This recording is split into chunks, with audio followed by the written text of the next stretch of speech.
విశ్రాంతి దినము దానిలో నీవైనను నీ కుమారుడైనను కుమార్తెను కాదు. ఈ 13వ వచనం మనం చదువుకుందాం. ఏముందంటే ఆ దినంలో ఏం చేయాలమ్మా? ఆ దినంలో ఏం చేయాలి? కష్టపడి పని చేయాలి. అందరూ పని చేయాలి. ప్రతి ఒక్కరూ పని చేస్తారు, ఉద్యోగాలు చేస్తారు, లేకపోతే ఇంకా జాబులు చేస్తారు, లేకపోతే వ్యాపారాలు చేస్తారు, లేకపోతే పనులు చేస్తారు. కానీ ఆదివారం మాత్రము పని చేయరు. ఆదివారం మాత్రం పని చేయరు. ఒక ఎవరు చేసేదంటే ఆదివారం రోజు ఒక డాక్టర్స్ లేకపోతే పోలీసులు మాత్రమే ఆదివారం రోజు పనిచేస్తారు. ఎందుకంటే వాళ్ళు లేకపోతే మనసులో బ్రతకడం కష్టం. వాళ్ళు లేకుంటే చాలా కష్టం అన్నమాట. అందుకే ఆ ఇద్దరు మాత్రమే ఆదివారం రోజు పనిచేస్తారు. అయితే పిల్లల ఈ యొక్క మిగతా వాళ్ళందరూ కూడా ఈ విశ్రాంతి దినము పాటించాలి, ఈ విశ్రాంతి దినము ఆచరించాలి. ఆ రోజులు ఏం చేశాడు? దేవుడు పని చేశాడు. దేవుడు కూడా పని చేశాడు. మనమే కాదు, మనుషులే కాదు, దేవుడు కూడా పని చేశాడు. ఆకాశం చేశాడు, భూమిని చేశాడు, తర్వాత విత్తనాలు చెట్లను సృష్టించాడు, పక్షులను సృష్టించాడు. ఆ తర్వాత వచ్చేసి సముద్రాలను, జలరాశులను, కొండలను, కోణాలను, తర్వాత ఫస్ట్ భూమిని ఆకాశం సృష్టించినటువంటి దేవుడు తర్వాత ఏం చేశాడు? చీకటిని రాత్రిని చేశాడు. తర్వాత మనిషిని తయారు చేశాడు. తర్వాత ఏం చేశాడు? ఏం చేయడు. ఏం చేశాడండి? విశ్రమించాడు. అంటే దేవునికి ఆ రోజు విశ్రాంతి దినం వచ్చింది.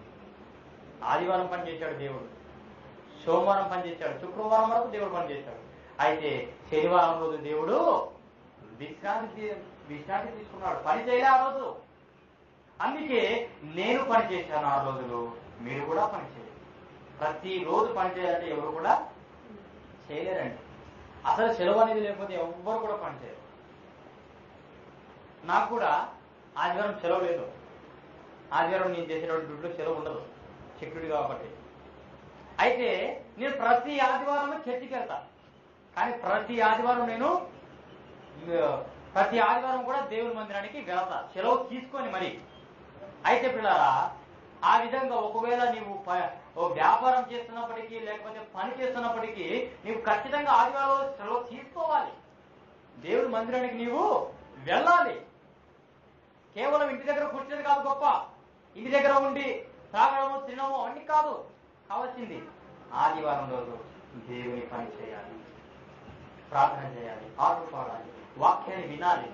ఇవన్నీ చేస్తేనే విశ్రాంతి దినం ఏమవుతుందండి? ఏమవుతుంది? పరిశుద్ధ దినం అవుతుంది. విశ్రాంతి దినంలో పరిశుద్ధముగా ఆచరించండి అంటున్నాడు దేవుడు. ఏమంటున్నాడు? విశ్రాంతి దినాన్ని పరిశుద్ధముగా ఆచరించాలంట. అయితే పరిశుద్ధముగా ఆచరించడం అంటే ఏంటి? దేవుని మందిరానికి వస్తే తప్ప మిగతా దేనికి పోయినా అది పరిశుద్ధము కాదండి. కేవలం దేవుని మందిరానికి వస్తేనే అది పరిశుద్ధ దినం అవుతుంది. ఇక ఏ థియేటర్లకు వెళ్ళినా కానీ, ఏ కళ దుకాణాలకు వెళ్ళినా, ఏ బార్ షాపులకు వెళ్ళినా అది పరిశుద్ధ దినము కాదు. అది పాడుపడిన దినము, పాడైపోయేటువంటి దినము. ఆదివారం రోజు నీవు పని చేయదు, దేవుని మందిరానికి రా, విశ్రాంతి తీసుకో. ఒకవేళ ఎవరికైనా తెలియదేమో వారికి చెప్పు. దేవుడు మోసేకు చెప్పినట్లుగా, మోసే ఇశ్రాయేలు ప్రజలకు చెప్పినట్లుగా నీవు కూడా దినాన్ని పాటించాలి. విశ్రాంతి దినం అంటే అదేనండి. 6 దినంలో నీవు కష్టపడి నీ పనంతా చేయవలను. 7వ దినము నీ దేవుడైన యెహోవాకు విశ్రాంతి దినము. దేవుడైన యెహోవాకు ఈ 7వ రోజు విశ్రాంతి దినం కాబట్టి మనం కూడా దేవుడు చేసినట్టుగా మనం కూడా చేయాలి. 6 దినాలు పని చేయాలి, 7వ రోజు విశ్రాంతి దినం తీసుకోవాలి. కింద 14లో దానిలో నీవైనను నీ కుమారుడైనను నీ కుమార్తెను దాసుడైనను దాసి అయినను నీ ఎద్దైనను గాడిదైనను నీ పశువులో ఏదైనను నీ ఇళ్లలో ఉన్న పరిదేశీయులను ఏ పనియు చేయకూడదు. ఎందుకంటే నీ వలె నీ దాసుడును నీ దాసియు విశ్రమింపవలను. ఏమని రాబడి తెలుసా? నీకు చెప్తున్నట్లుగా కేవలం నీకు మాత్రమే కాదు దేవుడు చెప్పేది. నీ కుమారుడికి చెప్తున్నాడు, నీ కుమార్తెకు చెబుతున్నాడు, నీ కోడలికి చెప్తున్నాడు, నీ మనవళ్లకు మనవరాళ్లకు చెప్తున్నాడు, అదేవిధంగా జంతువులకు కూడా చెప్తున్నాడు. మీకు చెప్తున్నాడు. ఏమని చెప్తున్నాడు? జంతువుని మీరు పనికి తీసుకుని వెళ్ళకండి, ఆ జంతువులు పని చేయకూడదు. ఆ రోజు ఆ జంతువుని తీసుకుని వెళ్ళి ఆ పొలం ఏమాత్రం కూడా దున్నకూడదు. నీవు పని చేయకుంటే నీ జంతువు కూడా పనికి నీవు పెట్టవు. కాబట్టి నీ కుమార్తె పని చేయకూడదు, నీ దాసుడు పని చేయకూడదు, నీ దాసి పని చేయకూడదు, నీవు పని చేయకూడదు, నీ మనవలు మనవరాళ్ళు కూడా పని చేయకూడదండి. విశ్రాంతి తీసుకోవాలి, దేవుడి మందిరానికి రావాలి. ఎందుకంటే నీ వలె నీ దాసుడు నీ దాసియు విశ్రమించవలను. ఎందుకంటే పిల్లారా, నీ దాసుడు దేవుడు విశ్రాంతి తీసుకున్నట్లుగా మనము విశ్రాంతి తీసుకోవాలి. మనము విశ్రాంతి తీసుకున్నట్లుగా నీ కుమారులు నీ కుమార్తెలు కూడా విశ్రాంతి తీసుకోవాలండి. మరొక అధ్యాయంలోకి మనం వెళ్దాము. నిర్గమకాండం 20వ అధ్యాయం 8వ వచనం చదవండి. 28.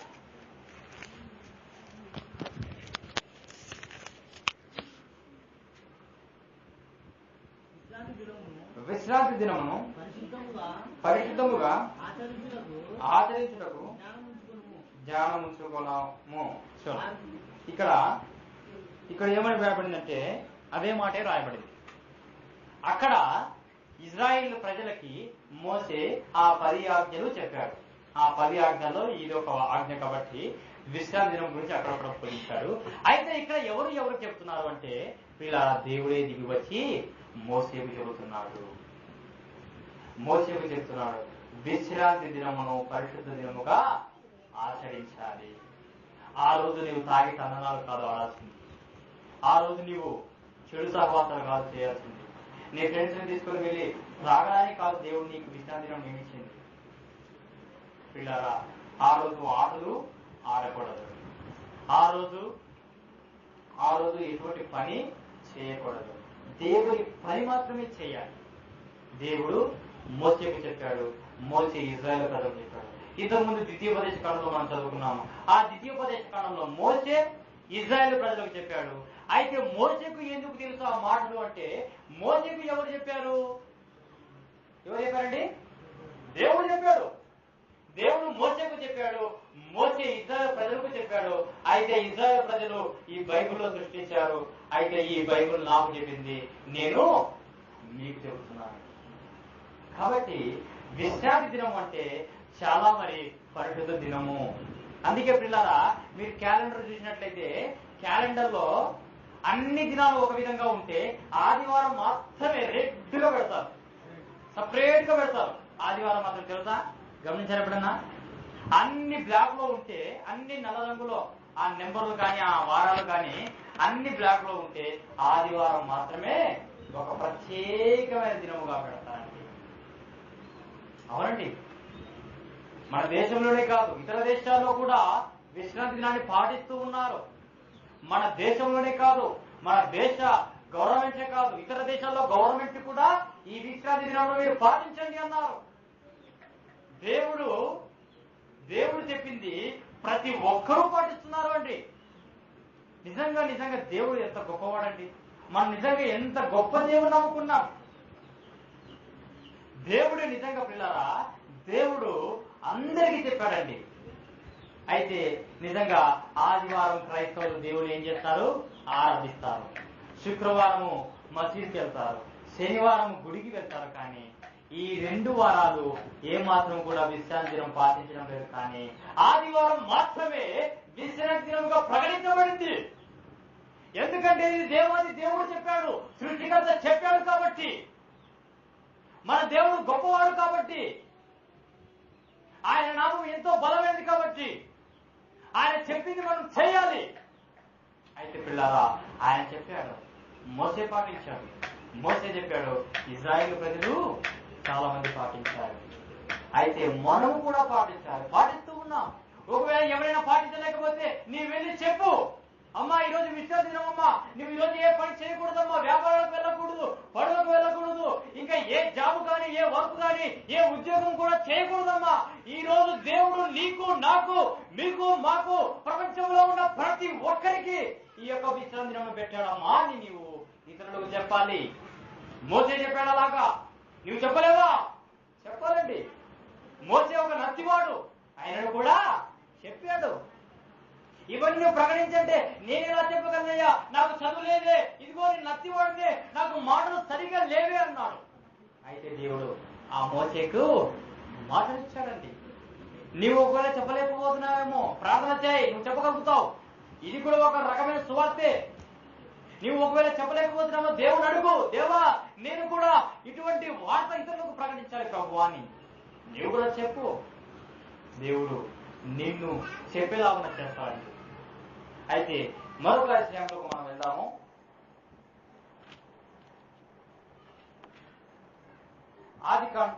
నిర్గమకాండము 2వ అధ్యాయం 1వ వచనం చదవండి.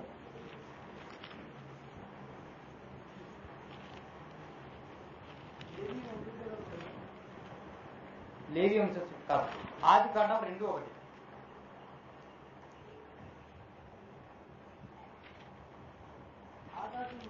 ఆకాశమును భూమియు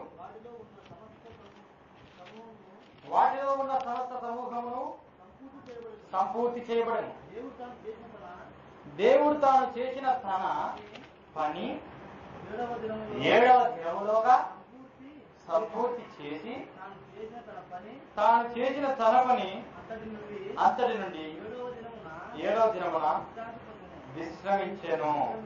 కాబట్టి దేవుడు 7వ దినం ఆచరించి పరిశుద్ధపరిచెను. ఎలాగనగా దానిలో దేవుడు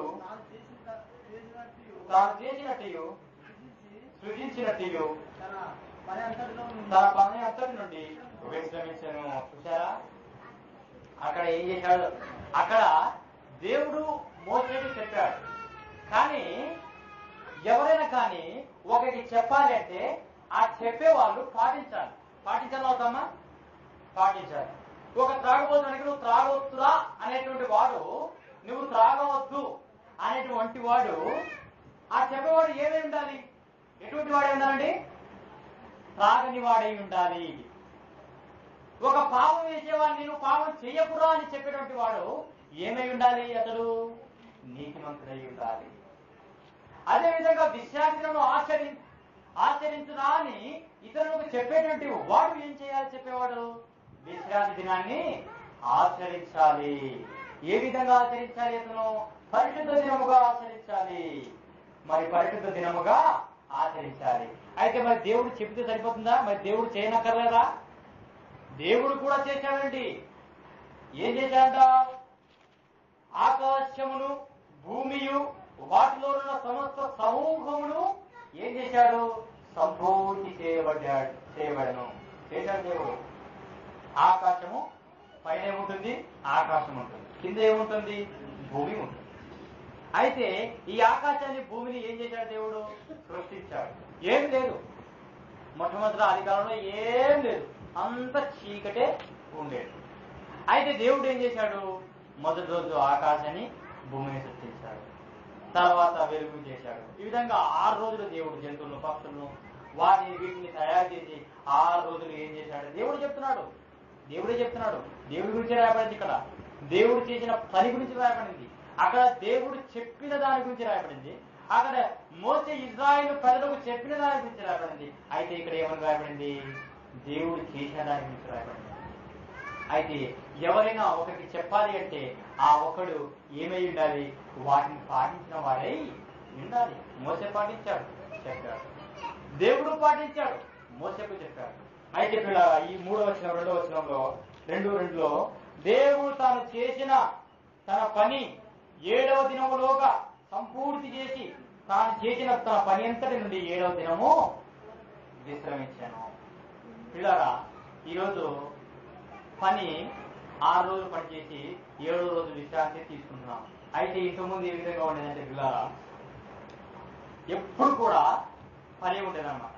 అసలు వారికి నిద్ర సరిగా ఉండేది లేదు, సరిగా భోజనము చేసేవారు కాదు. ఎన్ని గంటలు ఉండేదంటే 16 గంటల పని ఉండేది. 16 లేక 18 గంటల పని మాత్రమే ఉండేది. మిగతా 6 గంటలు మాత్రమే విశ్రాంతి తీసుకునే వాళ్ళు. ఎప్పుడు ఇంతకుముందు కాలంలో మిగతా 6 గంటలు మాత్రమే విశ్రాంతి తీసుకునేటువంటి వారు. అయితే పిల్లారా, ఈ 16 గంటలు పనిచేయాలి, కష్టపడి పనిచేయాలి. అయితే అప్పటి నుంచి బ్రిటిష్ కాలం వరకు కూడా అదే విధంగానే జరిగింది. అదే విధంగానే 16 గంటలు పనిచేశాడు. అయితే ఈ 16 గంటలు పని చేయకూడదని చాలా మంది, ఎంతో మంది పోరాటం కూడా చేశారు. అంతేందుకు మన ఉయ్యాలవాడ చూశారండి, బాణగంపల్లి దగ్గర ఉయ్యాలవాడలో నరసింహారెడ్డి అని ఇంతకుముందు మరి పూర్వీకుడు అతను కోవిలకుంట దగ్గర ఉయ్యాలవాడ నరసింహారెడ్డి ఈ విధంగా 16 గంటలు అంతకుముందు చేసేవాళ్ళు అన్నమాట పని. అయితే ఈ విధంగా కష్టపడాలంటే చాలా ఇబ్బందికరము. అసలు ఆదివారం కూడా విశ్రాంతి ఉండదు. అటువంటిగా ఈ బ్రిటిష్ ప్రభుత్వము ఆ విధంగా వారిని ఈ ఇండియా వాళ్ళని ఆ విధంగా అణగదొక్కేవాళ్ళు. ఈ 6 దినములు కాదు, 7 దినాలు పని చేయాలి. 16 గంటలు పని చేయడం అంటే ఎంత కష్టం తెలుసా? అది చిన్న పనులు కాదు, పెద్ద పనులు. 16 గంటలు చిన్నపిల్లలు కానీ, పెద్దోళ్ళు కానీ, ఆడవాళ్ళు కానీ అందరూ కూడా 16 గంటలే పని చేయాలి. జీతం కూడా సరిగా ఇచ్చేదిలే, తక్కువ జీతం ఇచ్చేది, అది కూడా సరిగా ఇచ్చేదిలే, సరిగా నిద్రపోయేదిలే. ఈ విధంగా బ్రిటిష్ వాళ్ళు ఆ యొక్క మన ఈ కర్నూలు జిల్లాలో ఉండేటువంటి వారిని అంటే అందరినీ ఆ విధంగా హింసించే వాళ్ళే. అయితే మనం కర్నూలు గురించి మాట్లాడుకుందాము. ఈ విధంగా కర్నూలు జిల్లాలో ఉండేటువంటి వారిని అందరినీ హింసిస్తుంటే ఈయన ఏం చేశాడు తెలుసా? మరి చాలా సార్లు కూడా వారికి చెప్పాడు, అయ్యా ఇటువంటి పని మీరు చేయలేరు, చాలా ఇబ్బంది అని చెప్పాడు. అయితే వాళ్ళ ఏమాత్రం కూడా వినలేదు, చాలా మంది చంపేశారు. ఆ విధంగా అడిగినటువంటి వాళ్ళందరినీ కూడా ఆ బ్రిటిష్ వాళ్ళు ఏం చేశారు? చంపేవాళ్ళు. అయితే ఈ ఉయ్యాలవాడ నరసింహారెడ్డి ఏం చేశాడంటే 5,000 మందికి పైగా తీసుకొని వారి మీదికి యుద్ధానికి పోయాడండి. ఎంతమంది తీసుకుపోయాడు? 5,000 మందికి పైగా వారిని తీసుకొని పోయి యుద్ధానికి పోతే ఆ యుద్ధంలో చాలా మంది చచ్చిపోయారు. అయితే ఉయ్యాలవాడ నరసింహారెడ్డిని ఏం చేశాడు కదా? తలను నరికి కోవిలకుంట కోట గుమ్మానికి తగిలించారండి. ఎందుకు? అయ్యా 16 గంటలు పని చేయలేము, మేము చేయలేరు, ఈ ప్రజలు ఈ విధంగా కష్టపడి పని చేయలేరు అని ఒక మాట అడిగినందుకు అతని తలని నరికేసి ఆ యొక్క కోట గుమ్మానికి తగిలించారండి. ఎంత దారుణం అండి! కేవలం ఇన్ని గంటలు మేము పని చేయలేము అన్నందుకు. నిజంగా పిల్లరా, అయితే ఈ రోజు కూడా అటువంటి వారు ఉన్నారు. ఈ రోజు కూడా అటువంటి వారు ఎక్కువ పని చేసే విధంగా ఒత్తిడి చేస్తూ ఉంటారు యాజకులు. ఆ యొక్క పని చేయించుకునేటువంటి కాంట్రాక్టర్లు కానీ, లేకపోతే ఆ పని చేయించుకునేటువంటి వాళ్ళు కానీ వాళ్ళు ఆ విధంగా వాళ్ళు ఏం చేస్తుంటారు? ఒత్తిడి చేస్తుంటారు కాదండి. విశ్రాంతి లేకుంటే ఎవరు కూడా పని చేయలేరు. విశ్రాంతి అనేది ముఖ్యం. ప్రతి ఒక్కరికి విశ్రాంతి అనేది ముఖ్యమండి. అయితే పిల్లరా, అయితే దేవుడు చెప్పినట్టుగా విశ్రాంతి దినాన్ని అయితే చాలా మంది పాటించలే. అయితే ఇప్పటికీ అయితే ఈ యొక్క విశ్రాంతి దినం గురించి చాలా మందికి తెలుసు, పాటిస్తున్నారు. కొంతమంది ఏం చేస్తున్నారు? అయితే ఇంతకుముందు కాలంలో చాలా మంది పాటించడం లేదు. అయితే విశ్రాంతి తీసుకుంటున్నారు కానీ దేవుని మందిరానికి రావడం లేదు. విశ్రాంతి అంటే పడుకోవడము, తినడము, త్రాగడము, చూపించడం, ఇదే అనుకుంటున్నారు. నిజంగా దేవుని మందిరానికి వెళ్ళి ప్రార్థన చేద్దామనేటువంటి ఆలోచన ఎవరికి రాలేకపోయింది. ఎందుకంటే దేవుడు పరిశుద్ధ దేవుడుగా పాటించమని చెప్పాడు, అది పాటించడం లేదు. ఎంతో వారి సముజ్ఞాదానం చేస్తున్నారు, ఎవరు కూడా స్వస్థబుద్ధి కలిగి జీవించలేదండి. మరొక అధ్యాయంలోకి మనం వెళ్దాము. రోమీలకు రాసిన పత్రిక 14వ అధ్యాయము 5వ వచనం.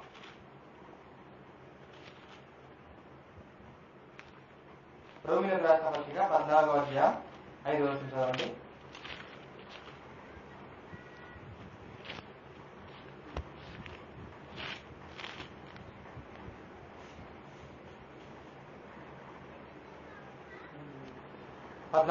రోమీలకు రాసిన పత్రిక 14:5.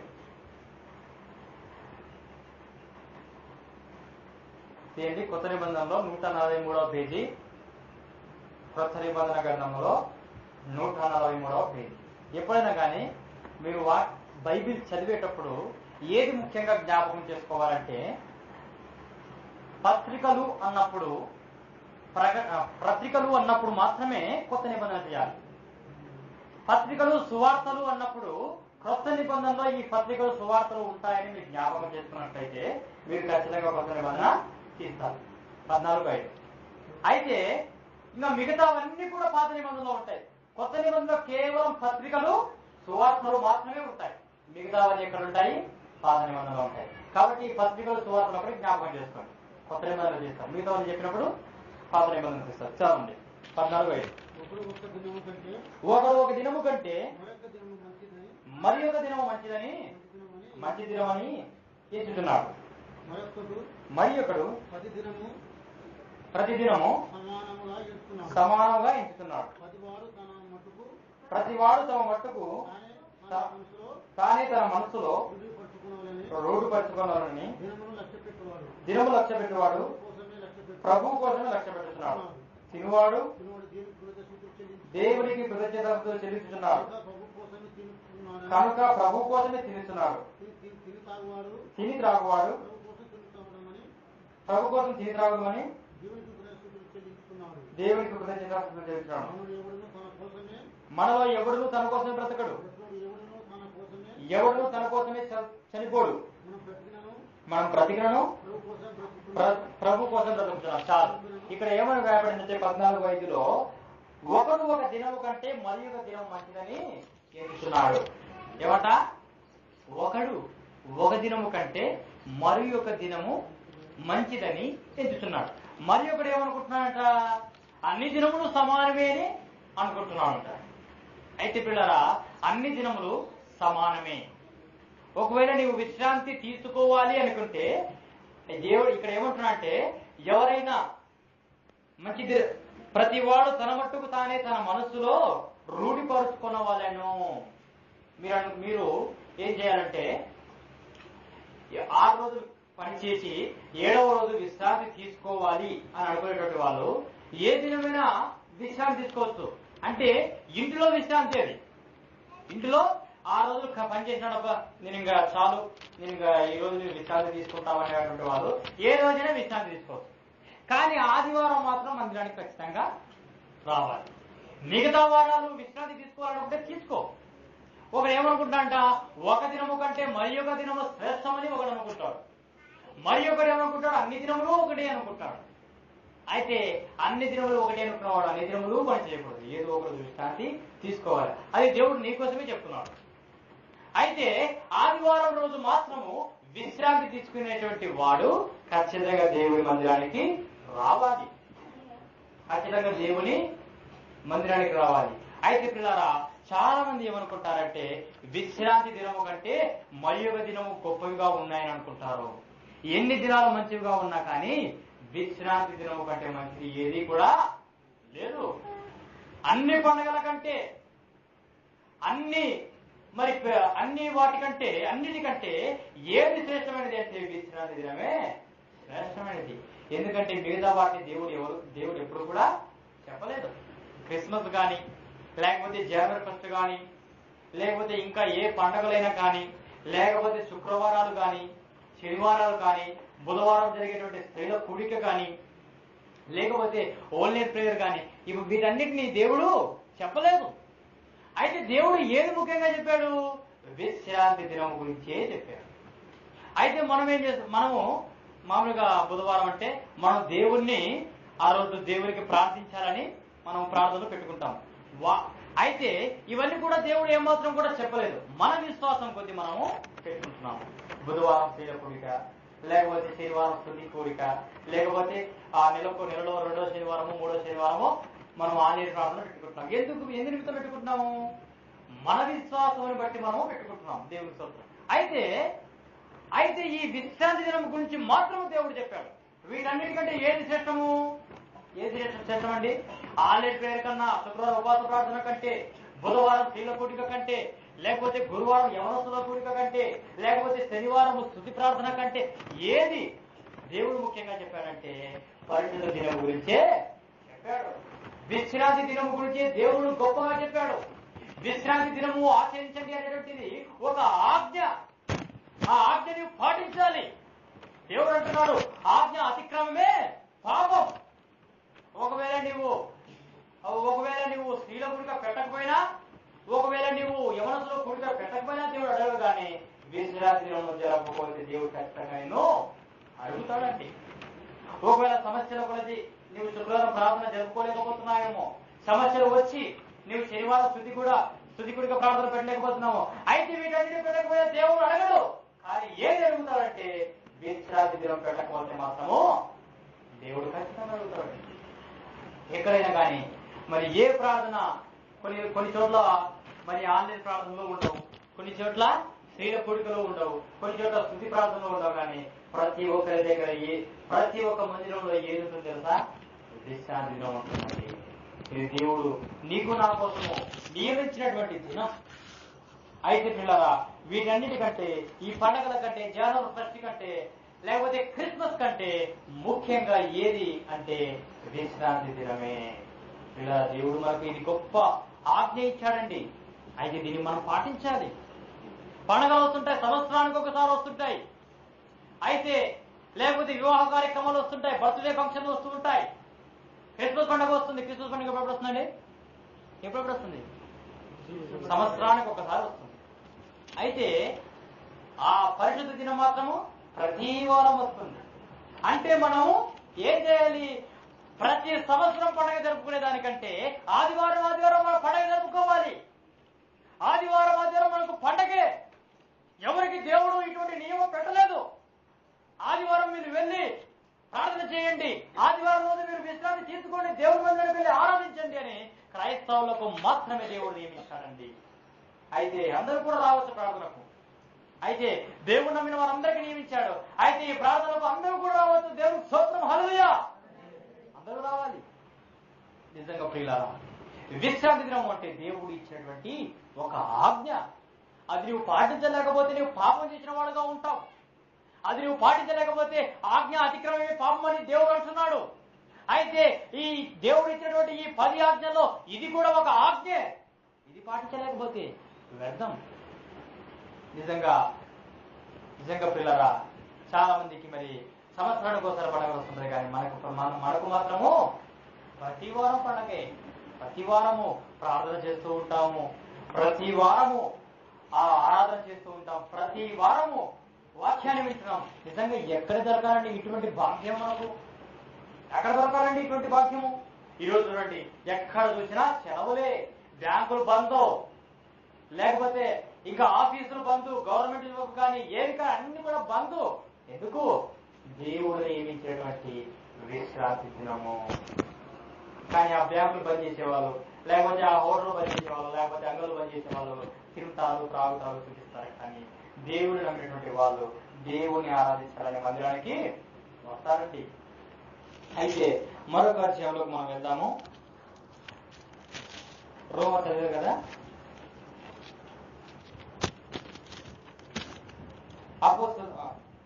గలతీయులకు రాసిన పత్రిక 4వ అధ్యాయం 10వ వచనం చదవండి.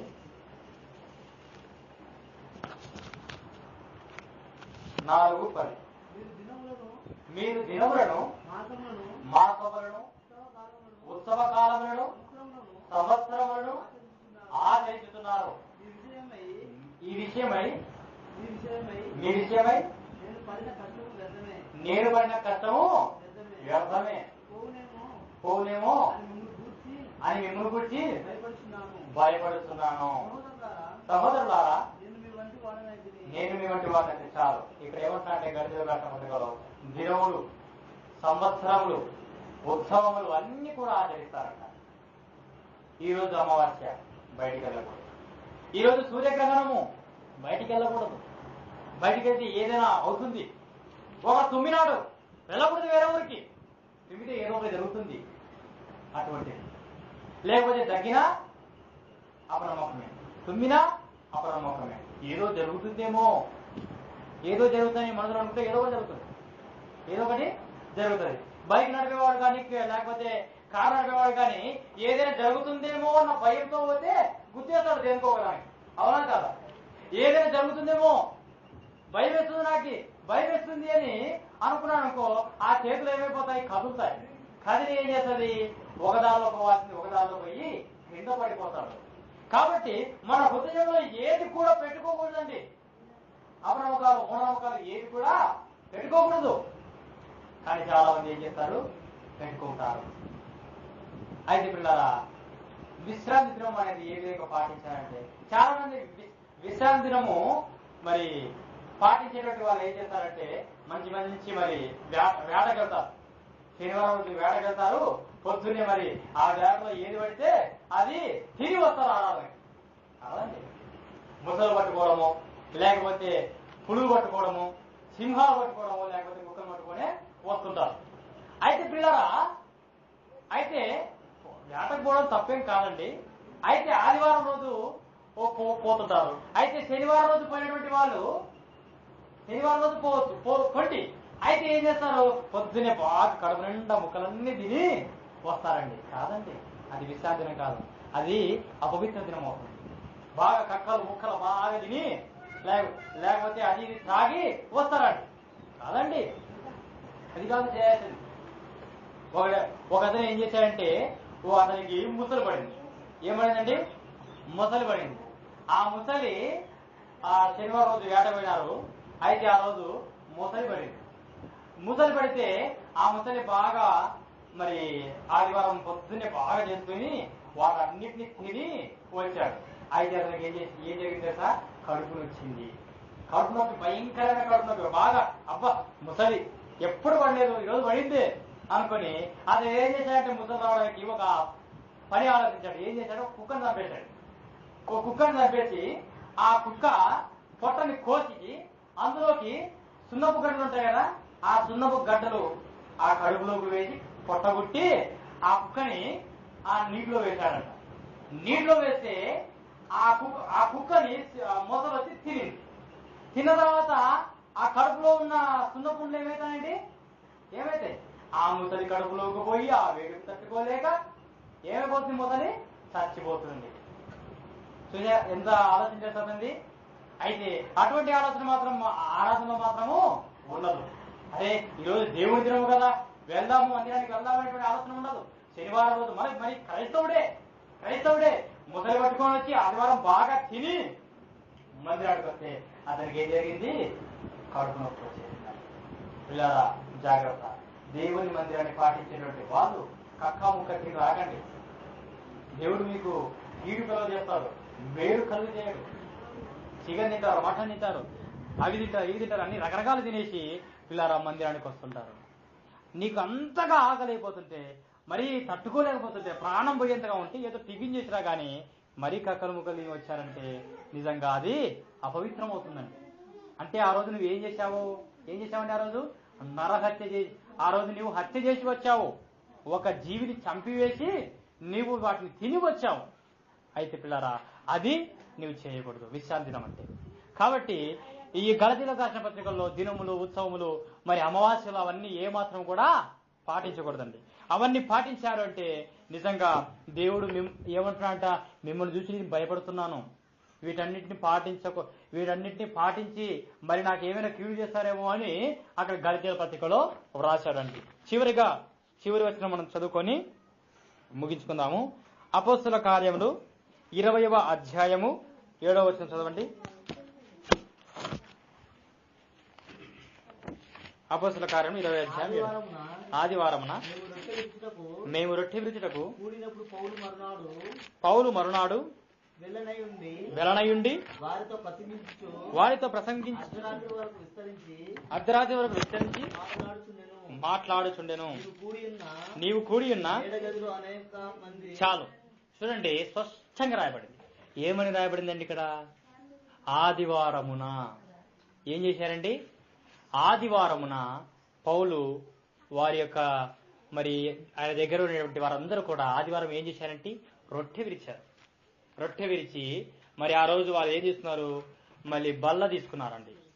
ఏ రోజు తీసుకున్నారు? స్పష్టంగా రాయబడింది ఆదివారం అని. అయితే పిల్లరా, ఇటువంటి రొట్టె తీసుకోవడం కానీ ద్రాక్షరసం తీసుకోవడము యేసు ప్రభు పుట్టక ముందు లేదు. అయితే ఆ రోజు పాత నిబంధన కాలంలో విశ్రాంతి దినం అనగానే ఏం చేశారంటే శనివారం రోజు బలులు అర్పించేవాళ్ళు, గొర్రెలు అర్పించేవాళ్ళు, లేకపోతే మేకపోతులు అర్పించేవాళ్ళు, కోళ్లు అర్పించేవాళ్ళు. ఆ రక్తాన్ని తీసుకొని దేవుని యొక్క అక్కడ ఇక్కడ చల్లేవారు దేవుని మందిరంలో. అయితే యేసుక్రీస్తు ఎప్పుడైతే వచ్చాడో అవన్నీ కూడా దేవుడు మార్చివేశాడండి. అయితే పిల్లలారా, ఆదివారం రోజు రొట్టె విరిచాడు పౌలు. కానీ ఈరోజు చాలా మంది ఏం చేస్తారంటే శనివారం రోజు ఉంటే విరుస్తున్నారు. అయితే శనివారం రోజు విశ్రాంతి దినం పాటించండి అని అన్నాడు, కానీ శనివారం రోజు రొట్టె తీసుకోండి అని ఎక్కడ కూడా రాయవల్లే. అయితే ఆదివారం రోజు కూడా ఎక్కడ రాయబడలేదు, కానీ పునరుద్ధాన దినము రోజు మాత్రము దేవుని ఆరాధించేటువంటి వాళ్ళు బల్ల కూడా తీసుకోవాలి. పౌలు చేశాడు. ఏం చేశాడు? యేసుక్రీస్తు చనిపోయినటువంటి శుక్రవారము ఆ శనివారం రోజు విశ్రాంతి తీసుకున్నాడు. అయితే ఆదివారం రోజు పునరుద్ధానుడే తిరిగి లేచాడు. కాబట్టి ఆదివారం రొట్టె విరిచేటువంటి వారు ఆదివారమే ఆరాధన చెయ్యాలి. ఆదివారం రోజు రొట్టె విరిచినటువంటి వాళ్ళు ప్రతి వారము ఆదివారమే ఆరాధన చెయ్యాలండి. ఆ రోజు నీ ఉపవాసం ఉండి వస్తే ఇంకా మేలు నీకు. దేవుడిని బల్ల తీసుకునేటువంటి నీవు ఉపవాసం నుండి వచ్చావంటే దేవుడిని ఎంతో ఆశీర్వదిస్తాడు. బాగా కడుపుండా తిని వచ్చేది కాదు. ఎందుకంటే ప్రభు వల్ల పరిశుద్ధమైనది, ప్రభు వల్ల పవిత్రమైనది. అయితే ఇటువంటి ప్రభు వల్ల మన కడుపులోకి వెళ్ళేటప్పుడు లోపల ఎటువంటి అపవిత్రత ఉండకూడదండి. అపవిత్రత ఉండింది అంటే నీకేమొస్తుంది? కడుపు నొప్పి వస్తుంది. అయితే పిల్లరా, అటువంటి అపవిత్రత మన కడుపులో పెట్టుకొని దేవుని బల్లను మన యొక్క నోటిలో కానీ మన కడుపులో కానీ వేసుకోకూడదు.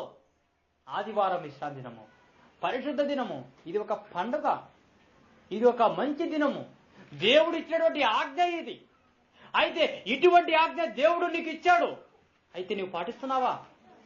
పౌలు పాటించాడు, మోసే పాటించాడు, బైబిల్ గ్రంథంలో ఎంతో మంది పరిశుద్ధులు పాటించారు, ఎంతో మంది ప్రధాన యాజకులు పాటించారు, ఎంతో మంది పాటించారు, యేసుక్రీస్తు పాటించాడు. అయితే నువ్వు పాటిస్తున్నావా? దేవుడు ఈ రోజు నిన్ను అడుగుతున్నాడు.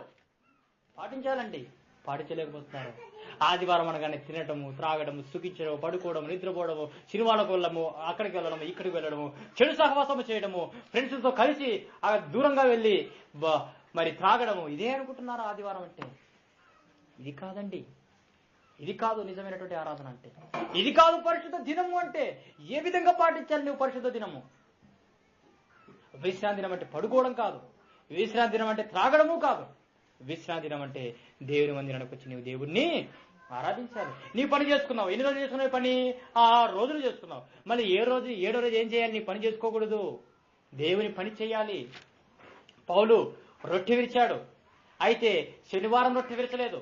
ఎప్పుడు రొట్టె విరిచాడు? ఆదివారం రోజు రొట్టె విరిచాడు. అయితే చాలా మంది ఏం చేస్తారంటే సంవత్సరానికి ఒకసారి కూడా రొట్టె విరుస్తుండే వాళ్ళు ఉన్నారు. అయితే నెలకొకసారి రొట్టె విరిచేటువంటి వాళ్ళు ఉన్నారు. కాదండి, ప్రతి ఆదివారం నువ్వు దేవుణ్ణి జ్ఞాపకం చేసుకోవాలి. మరి నెలకోసారి, ఆ సంవత్సరానికి ఒకసారి అంటే కేవలం ఆదివారము నెలకోసారి వస్తుందా? వారం వస్తుందా? వారం వస్తుంది. మరి దేవుడు విశ్రాంతి దినమును పాటించండి అంటే మరి బల్లారాధని మరి ఎప్పుడో సంవత్సరానికి ఒకసారో 10 ఏళ్ళకి ఒకసారి ఇస్తే ఎట్లా? ఇవ్వకూడదండి. ప్రతి వారం దేవుని ఆరాధించాలి. బల్ల కూడా ఒక దేవుని ఆరాధనే, దేవుని ఆరాధించడమే. దేవుడి జ్ఞాపకం చేసుకొని దేవుని యొక్క బలను మనము తీసుకుంటున్నాము. ఏది జ్ఞాపకం చేసుకొని? దేవుని శరీరానికి గుర్తుగా రొట్టె, దేవుని రక్తానికి గుర్తుగా రక్తము, ద్రాక్ష రసము. మనము ప్రతి వారము కూడా దేవుని ఆరాధించాలి. ప్రతి వారము కూడా మనము ఏం చేయాలంటే బలను తీసుకోవాలండి. తీసుకునేటువంటి వాడు పవిత్రంగా ఉండాలి. అయితే ఆ దినాన్ని పాటించేటువంటి వాడు పరిశుద్ధ దినముగా పాటించాలి. ప్రసంగంలో 5వ అధ్యాయంలో 1లో రాయబడింది. ఏమని రాయబడింది? నీవు నీ దేవుని మందిరమునకు పోవునప్పుడు నీ ప్రవర్తన జాగ్రత్తగా చూసుకో. నీ ప్రవర్తన బాగా చూసుకోవాలి. నీ ప్రవర్తన, నా ప్రవర్తన ఏ విధంగా ఉంది? ఇంట్లో గొడవపడి వచ్చానా? ఇంట్లో నా భార్యను కొట్టి వచ్చానా? లేకపోతే నా భర్తను తిట్టి వచ్చానా? నా పిల్లలను కొట్టి వచ్చానా అని నీవు తీర్మానం తీసుకోవాలి. అని నీ ప్రవర్తన బాగా చూసుకొని అప్పుడు నీవు ప్రభు యొక్క బలలో చేతులు వేయాలి. అప్పుడు నీ యొక్క పరిశుద్ధ దినాన్ని నీవు పాటించాలండి. కాబట్టి ఇటువంటి ఆజ్ఞ, ఇటువంటి మరి పరిశుద్ధ దినాన్ని దేవుడు మనకు దయచేశాడు కాబట్టి, ఇచ్చాడు కాబట్టి వీటిని మనం పాటించాలి. ఇతరులను కూడా పాటించయ్యా నీవు చెప్పాలి. దేవుడి యొక్క పరిశుద్ధ వాక్యాన్ని దీవించి ఆస్వాదించును గాక. ఆమేన్.